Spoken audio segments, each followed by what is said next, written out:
केंद्र सरकार advocate bill में बदलाव को तैयार हो गई है। कानून मंत्री अर्जुन राम मेघवाल ने वकीलों को आश्वासन दिया है कि बिल को अंतिम रूप देने से पहले सरकार सभी मुद्दों की अच्छी तरह से जांच करेगी और जरूरी कदम उठाएगी।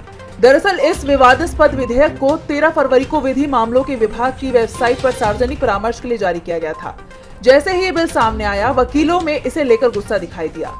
बिल का विरोध दिल्ली से शुरू होकर उत्तर प्रदेश, मध्य प्रदेश समेत देश के 14 से अधिक राज्यों में फैल चुका था। बार काउंसिल ऑफ इंडिया यानी कि BCI ने केंद्र सरकार से इस बिल को वापस लेने की मांग की थी। वकीलों के फैलते विरोध के बाद सरकार ने बिल के ड्राफ्ट में ही बदलाव की बात मान ली है। कानून मंत्रालय ने BCI को भेजे अपने पत्र में कहा है कि उनकी चिंताओं का ध्यान रखा जाएगा। जो फीडबैक प्राप्त हुए हैं उसके बाद अब एडवोकेट बिल का मसौदा नए सिरे से तैयार किया जाएगा। केंद्र के इस रुख के बाद अब BCI ने भी वकीलों और बार निकायों से आगे विरोध प्रदर्शन और हड़ताल से दूर रहने की अपील की है। BCI ने कहा कि केंद्रीय कानून मंत्री अर्जुन राम मेघवाल ने आश्वासन दिया है कि विधेयक को अंतिम रूप देने से पहले सभी विवादास्पद मुद्दों की जांच की जाएगी। दरअसल नए बिल की धारा 35A वकील या वकीलों के संगठन को कोर्ट का बहिष्कार करने, हड़ताल करने या वर्क सस्पेंड करने से रोक लगाती है।